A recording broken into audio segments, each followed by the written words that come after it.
let's finish decluttering this closet. My son has a game in about an hour, and I wanted to talk to you about how to homeschool, even if you're a little bit shaky on the budget. One thing that I've done before is I've cleared out a whole section of my house, and we put up mirrors on the wall, and we bought a ballet bar. And then what I did is I found some high school girls who were into dance very seriously, and they were also homeschooled. So I paid them to come over to my house and teach a ballet class, and then I invited all my little girls' friends over. This is how we shared the rate, and it was so much cheaper. The other thing is it wasn't as serious. So the moms who brought along their little babies, it wasn't that stressful of a situation. Your friends will say yes to that. The only thing is, don't stress out if your friends don't come every single time.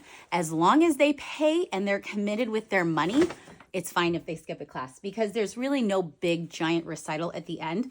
This is just for fun. So be clear from day one. This isn't for the purpose of going pro.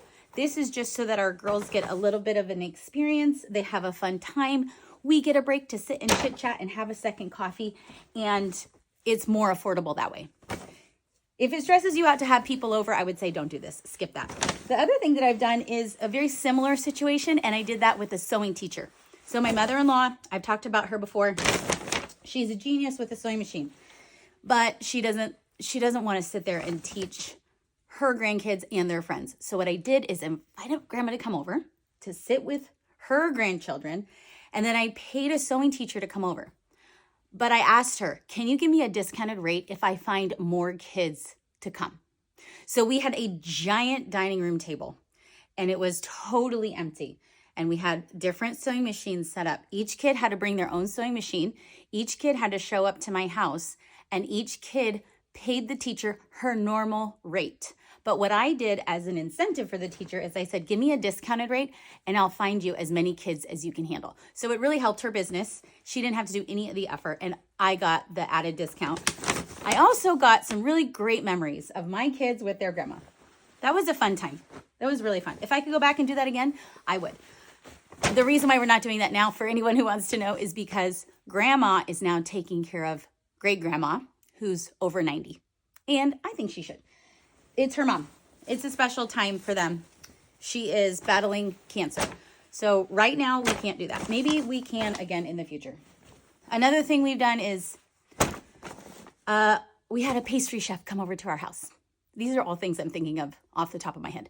I don't have a script. I'm like a regular mom with a lot of laundry to do. Okay. So I had a pastry chef come over because I met a pastry chef at church. She and I got to talking. She's a mom. She's homeschooling. And she just so happened to be retired from culinary arts school and being a pastry chef and all these fancy, cool things. And I said, hey, hold on a minute. What if I pay you to come to my house? And just like the sewing teacher, I said, I'll find you some students, I'll clean, I'll collect tuition for you, I'll watch your kids, and you can teach a cooking class at my house.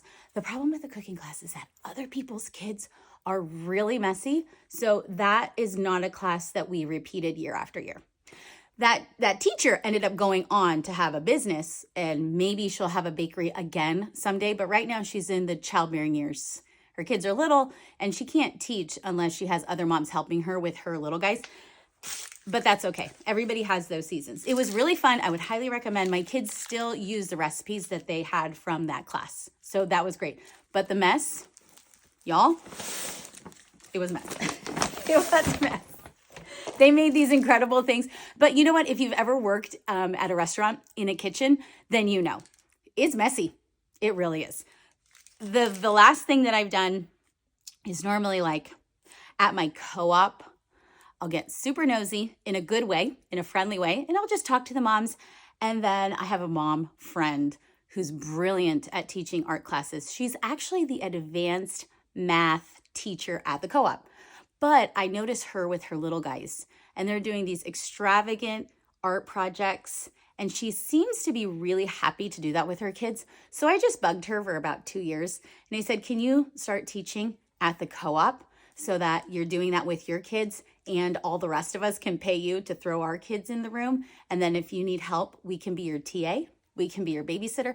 Stuff like that is typically how we are able to homeschool with a budget in mind. Because you know what? Even if you have an unlimited budget, you don't have unlimited time. So you got to be careful with what you sign up for. I would say fewer things that are better quality. And if your kids would like to, there can be variety year after year. But I wouldn't try to pile everything into 1 year. Also, this same idea, it works for the science lab. I know somebody who is a retired RN. She worked in the ER. She is an amazing homeschooling mom. Her kids are a little bit older. They're so smart. These are the kids who could start college at like 14 years old. And I paid her to come over to teach science in my house. There was no discount there. It was very, very expensive. But my kids love Mark Rober. Maybe yours do too. So this one time, I did a super expensive science class in my house. She did all the labs. And then at the end of the school year, we went with her to the Science Museum. So fun and worth it. I wouldn't do it every year, maybe every 4 or 5 years. But that was a fun year. I got to sit with the brand new baby, who at the time was the brand new baby number 9. And let me tell you what, at that point, I needed to sit. Okay, good luck.